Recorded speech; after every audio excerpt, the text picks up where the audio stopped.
নমস্কার, কেমন আছেন সবাই? আমি সুনিতা, আর আপনারা দেখছেন চৌধুরীর স্বপ্নপুরী, আমাদের স্বপ্নের সংসার। আচ্ছা, তো নমস্কার, আমি চলে এসেছি নতুন আরেকটি ব্লগ নিয়ে। আর যেই আমি ছাদে এলাম অমনি রোদ শুরু। যাই হোক, আমি ছাদে এই কারণে এলাম যে কারণ কয়েকদিন থেকে ঘরে কাজ হচ্ছিল, তো সেটার জন্য পুরো ঘর একদম বিখরে আছে। তো আমি ওখানে কোনো ভিডিও তো বানাতে পারবো না, কারণ পরিষ্কার তো কিছুই করতে পারছি না, যেহেতু প্লাস্টারের কাজ হয়েছে, ওটা তো জল দিতে হবে। ওই জল দেওয়ার জন্য সবসময় শুধু ধুলো নোংরা হয়ে থাকছে, তো কিছুই পরিষ্কার করতে পারছি না। পরিষ্কার বারবার করে যাচ্ছি, আবার হচ্ছে। সেই জন্য নিচে ভিডিও বানাচ্ছি না, উপরে চলে এলাম। আর আজকে অনেক দিন পর এরকম ভয়েস ওভার ছাড়া ভিডিও, মানে সোজাসুজি এরকম ভিডিও বানাচ্ছি। তার কারণ হচ্ছে আজকে বিশ্ব পরিবেশ দিবস, সাথে আমার হ্যাপি বার্থডে। আমি ভাবলাম প্রথমে এই ক্যামেরা দিয়ে আমি ব্লগ শুরু করব, কিন্তু সমস্যা হচ্ছে এটা যে আমার এক্সটার্নাল মাইক এটার সাথে কানেক্ট করা যাচ্ছে না। আর এটার ইন্টারনাল যে মাইকটা আছে সেটা আমার ভয়েস ঠিক মতো নিতে পারছে না, মানে সাউন্ড খুব কম আসছে। তো আমাকে আবার ফোনে শিফট হতে হচ্ছে। এটা আমি ভয়েস ওভারের জন্য ইউজ করতে পারবো। আর আমি এটাকে পুরো সাজিয়ে দিয়েছি একদম। ফোকাস, আচ্ছা যাই হোক, তো আমি এটাকে পুরো একদম স্টিকার দিয়ে সাজিয়ে দিয়েছি। একদিকে ট্রেন, একদিকে অ্যাম্বুলেন্স, উপরে প্লেন। আমি কি করব? কথা বলবো? যাই হোক, কিছু ছোটো ছোটো প্ল্যান তো আছে এই সপ্তাহে, ধীরে ধীরে সেগুলো কভার করার চেষ্টা করব। আর চেষ্টা করবো এবার একটু কনসিস্টেন্ট হওয়ার, রোজ শর্টস দিব। আর সানডে 11টার সময় চেষ্টা করব একটা করে ব্লগ দেওয়ার, কারণ অনেকগুলো ব্লগ আমার কাছে পেন্ডিং পড়ে আছে। যেহেতু আমার ব্লগে ভিউজ হয় না, আমি সেই কারণে ব্লগগুলো দেই না। আমার কাছে বহুত ব্লগ আছে, এমনকি আমার কম্পিউটার পর্যন্ত ভর্তি হয়ে আছে, আমার ফোন স্টোরেজ পর্যন্ত ভর্তি হয়ে আছে, মেমরি কার্ডস ভর্তি হয়ে আছে, আমার এত হালত খারাপ হয়ে আছে। তো সেগুলো ধীরে ধীরে আমি একটা করে ব্লগ দিব। ধীরে ধীরে ভিউজ আসলে ভালো, না আসলে ভালো, কি করব, আর কিছু করার নেই। তো রোদ আরও বেড়েই যাচ্ছে। আর কনসিস্টেন্সির কোনো প্রমিস আমি করছি না, তার কারণ হচ্ছে আমি নিজের লাইফে নিজের রুটিন নিয়েই কনসিস্টেন্ট হতে পারছি না। আমি এইদিকে কি কনসিস্টেন্ট হবো? যদি কনসিস্টেন্ট হতেই হতো তাহলে আমি জব করতাম। তো যাই হোক, নিচে যাই, কারণ রোদ প্রচণ্ড শুরু হয়ে গেছে। আর যেহেতু ভিডিও রেকর্ড করছে, আমার ফোন খুব গরম হচ্ছে, আর এমনকি টেম্পারেচারের একটা নোটিফিকেশনও এসে গেল। তো নিচে যাওয়া যাক, আর পারছি না এখানে রোদে। তো ঘর ঠিকমতো গোছানো হোক না হোক, রান্নাঘরটা আজকে আমাকে গোছাতে হবে আর পরিষ্কারও করতে হবে। তার কারণ হচ্ছে রান্না করতে এসে বড়মশাই আবার সবকিছু খুঁজে পাবে না হলে, আর তখন বারবার আমার ডাক পড়বে। কিন্তু আজকের দিন রান্নাঘর থেকে আমার ছুটি। রান্নাঘর পরিষ্কার করতে করতে বৃষ্টি শুরু হয়ে গেল। আর বৃষ্টি কখনো আমার ক্যামেরাতে ক্যাপচার হয় না, কিন্তু এতই বড় বড় ফোঁটার বৃষ্টি হচ্ছে যে আমার ক্যামেরাতেও আজকে ক্যাপচার হয়ে গেল। আমি দেখে নিয়েছি আসতে। দুটো গাছ কেন?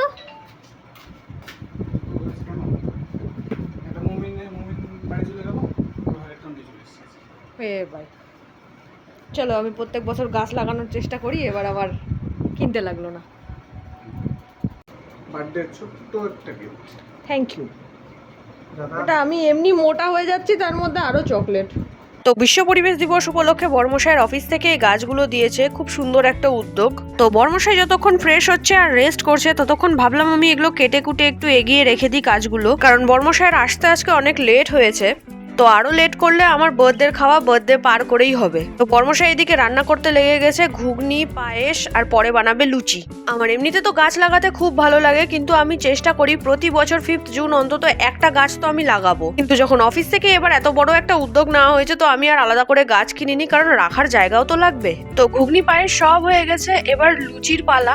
ভাগ্যিস আমার বরটা রান্না করতে জানে, না হলে আমাকে আমার জন্মদিনে পায়েস নিজেই বানিয়ে খেতে হতো। তো এই হচ্ছে আমার জন্মদিনের আজকের মেনু। তো আমার মোটা হওয়ার পেছনে কেউ আমাকে ব্লেম করবেন না, তার কারণ এত এত মিষ্টি যদি খাওয়ানো হয় আর এত এত খাবার খাওয়ানো হয়, আমি মোটা হবই এমনিতেও। তো এবার খাওয়া দাওয়া শুরু করা যাক। সামনে এত সুন্দর পছন্দের জিনিস যদি থাকে, তাহলে নিজেকে আটকে রাখা খুব দায়।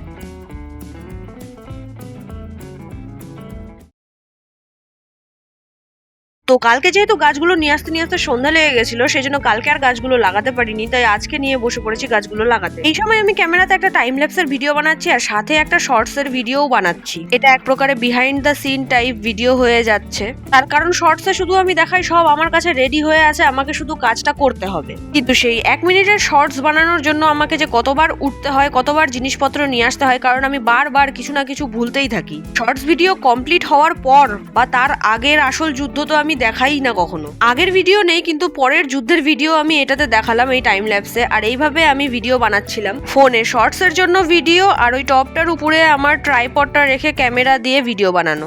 আর আমার খুব বাজে সমস্যা, আমি একটা কাজ কমপ্লিট না করে আরেকটা কাজে লেগে যাই। আমি এখানে পরিষ্কারও করিনি, কিন্তু আমি জামা কাপড়গুলো মেলতে লেগে গেছিলাম আগে। এবার এই জায়গাটাও পরিষ্কার করে নেব। গতকাল শনিবার দিন আমাদের যাওয়ার কথা ছিল দক্ষিণেশ্বরে, কিন্তু আমার শরীরটা খুব একটা ভালো লাগছিল না, জন্য আমরা আজকে যাচ্ছি। তো বর্মশাইকে বললাম যে তুমি তোমার আউটফিটটা দেখাও, যে তুমি কি পরেছো আজকে। তো হেসে আমাকে বলছে কি করে দেখাবো, আমরা আসলে এসবে অভ্যস্ত না। তো এটা হচ্ছে আজকে আমার আউটফিট। আমার মা এটা আমাকে অনেকদিন আগেই দিয়েছিল, কিন্তু কোনো কারণে এটা পরাই হতো না। তো আমরা পুরো রেডি হয়ে এখন বেরিয়ে পড়েছি। আর এখন মাস্কটা খুব ইম্পর্টেন্ট হয়ে গেছে, কারণ করোনা আবার বেড়ে যাচ্ছে। তো এখান থেকে যাব আমরা দমদম, আর দমদম থেকে মেট্রো ধরে যাব দক্ষিণেশ্বর। তো আমার হাতটা নিশ্চয়ই ফোলা মনে হচ্ছে, দেখা যাচ্ছে হয়তো। তো বুঝতে পারিনি কি করে কালকে হঠাৎ করে আমার হাত দরজায় খুব জোরে লেগে যায়, আর সঙ্গে সঙ্গে আমার হাত ফুলে যায় আর শাখাটাও বেড়ে যায়। আর সাথে আরো একটা কারণ অ্যাড হয়ে গেছে দক্ষিণেশ্বর আসার জন্য। তো দক্ষিণেশ্বরে শুধু পুজো দেওয়ার জন্যই না, শঙ্খ আর শাখা দুটোই নিতে হবে, সেই জন্য আমরা এসেছি। কিন্তু লাইন দেখে যা মনে হচ্ছে এবারও হয়তো আমরা পুজো দিতে পারবো না। এর আগে আমি, বর্মশায়ের পূজা, আমরা তিনজন দক্ষিণেশ্বর এসেছিলাম, তখন ঠান্ডার সময় ছিল, আর তখনও পরপর দুদিন ছুটি ছিল। তো ভাবলাম ঠান্ডার জন্য হয়তো তখন এত ভিড়, কিন্তু দেখছি গরমেও এত ভিড় এখানে। আমরা হয়তো একই ভুল বারবার করছি, আমরা ছুটির দিন করে আসছি আর পরপর 2-3 দিন ছুটি আছে এমন সময়ে আসছি। আর হয়তো এটাও ভুল করছি যে আমরা লেট আসছি। কিন্তু হ্যাঁ, যেহেতু খুব কাছেই দক্ষিণেশ্বর, তাই আমরা অত বেশি চাপ নেই না।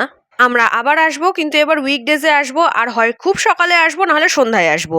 শাখার টুকরোগুলো আমি এর মধ্যে নিয়ে নিয়েছি গঙ্গায় এসে দেওয়ার জন্য, কারণ এর থেকে ভালো জায়গা আর কি হবে। সমস্যা হচ্ছে গঙ্গা ঘাটে ভিডিও করা খুব বেশি চাপের, কারণ ওখানে সবাই স্নান করে। তো গঙ্গাতে শাখা দিয়ে মাথায় একটু জল দিয়ে আমরা চলে এসেছি ফুড প্লাজাতে। পেট পুজো করে নেই, যেহেতু পুজো তো দিতে পারলাম না, আর খালি পেটে এসেছি, এরপরে এসে অবশ্যই পুজো দেবো। তো খাওয়া দাওয়া করে বেরিয়ে এসেছি আমরা বাইরে, একটু আশপাশটা ঘুরছি। রোদ তো এত বেশি বাপরে, যার জন্য আমরা গাছের ছায়ায় এসে বসেছি আর এদের এখানে দেখছি। কি সমস্যায় পড়েছি আমরা, রোদ আর গরমের জন্য মাস্ক পরে থাকা যাচ্ছে না, আর মাস্ক না পরলে করোনার ভয়। তো কিছুক্ষণ বসে একটু ঠান্ডা হয়ে তারপর আমরা এদিকে দোকানের দিকে চলে এসেছি। এত এত ঠাকুরের জিনিস দেখি, অন্য সময় হলে আমার সবসময় মনে হয় যে যতই জিনিস থাকুক না কেন কিছু না কিছু ঠাকুরের জন্য নিতেই থাকি, কিন্তু গরমে এতই অবস্থা খারাপ হয়ে যাচ্ছে যে কিছু নেওয়ারই মন করছে না। মনে হচ্ছে যা যা লাগবে তা নিয়ে তাড়াতাড়ি চলো, আর ভালো লাগছে না এই গরমে। যারা গরম সহ্য করতে পারে তাদের জন্য খুব ভালো, কিন্তু আমি এই গরম একদমই সহ্য করতে পারি না। আমি তো মাঝে মাঝে চিন্তা করি যে বর্মশাই কেমন করে কাজে যায় রোজ রোজ, আর এরাও কি করে নিজেরা কাজ করে এত গরমের মধ্যে। আর এই বিষয়ে ছেলেদের জন্য আমার খুব খারাপ লাগে, কারণ আমাদের মেয়েদের অনেকের কাছে এই অপশন থাকে যে আমরা কাজ নাও করতে পারি, কিন্তু ছেলেদের কাছে এই অপশনটা থাকে না। হ্যাঁ, বাড়িতে অনেক কাজ থাকে ঠিক আছে, কিন্তু রোদে তো আমাদেরকে অতটা কাজ করতে হয় না। কিন্তু ঝড় হোক, বৃষ্টি হোক, রোদ হোক, বন্যা হোক, যা খুশি হোক, ছেলেদেরকে কাজে বেরোতেই হবে। আর এটাই আমার খুব খারাপ লাগে, ওদের কাছে কোনো অপশনই থাকে না। যাই হোক, আমরা শঙ্খ দেখতে এসেছি, আর দাদাকে যখন বললাম যে একটু বড় শঙ্খ দিতে, দাদা এমনই বড় শঙ্খ দিয়েছে যে যদি ওই শঙ্খ আমি বাজাই, এই বিল্ডিং কেন এই কলোনিতে সবাই জেগে যাবে। তো দেখে শুনে শঙ্খ একটা নিয়ে এবার আমি শাখা দেখছি নেওয়ার জন্য। তো সমস্যা হচ্ছে যে এখানে চিকন শাখা নেই, আর মোটা শাখা আমি একদমই পরতে পারি না। তো যাই হোক, সেটাও দেখে শুনে একটা ভালো দেখে নিয়ে নেওয়া হলো। এবার আমরা বাড়ি যাব, কারণ সত্যি এর থেকে বেশি আমার পক্ষে আর বাইরে থাকাটা সম্ভব না।